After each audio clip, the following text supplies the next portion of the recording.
Hi. Hi, sir.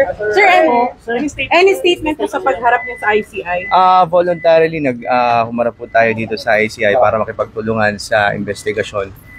Nang sa ganun, mabigyan din tayo ng pagkakataon na maklear yung name natin sa allegations laban sa atin. Sir, ba't kayo nag-request ng executive session? Para po mas maprotektahan dahil baka magkaroon po ng judgment by publicity at baka meron po tayo mga sensitibong masabi sa ICI na hindi muna kinakailangan lumabas sa publiko para ho hindi abala sa investigasyon na isinasagawa. Sir, how do you answer yung allegation ng mag-asawa na you get 10 to 20%? How do you answer the allegations? Siguro po, antayin na lang po natin yung magiging findings ng ICI. At sa palagay ko po, sa kanila po tayo dapat sumagot patungkol sa allegation ng mag-asawa. Why? Una sa lahat, wala akong katotohanan yon. Naglabas na po ako ng official statement nung araw pa lang, nung September 8, na binanggit nila ito sa Senate Blue Ribbon Committee.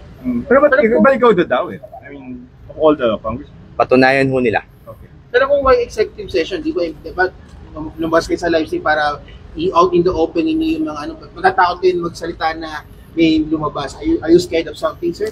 Sir, ma'am, hindi po tayo natatakot.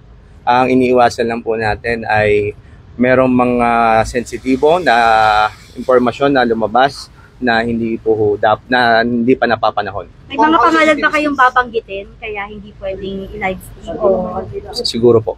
Kung how sensitive are these information? Is it, ano po ba? Nakasira po ba? Naka-destroy po ba sa ibang mga ano? Siguro po sa ibang pagkakataon ko po sasagutin yan. Sa ngayon po, ulitin ko po, tayo po ay nandito kusang loob na nahaharap sa ICI para sa nasabing investigasyon para po sagutin yung mga aligasyon laban sa atin at higit sa lahat para makipagtulungan sa isinasagawang investigasyon ng ICI. Sir, may papangalanan kayo ng potential sa ICI? Maraming salamat po. Salamat po. Thank you po.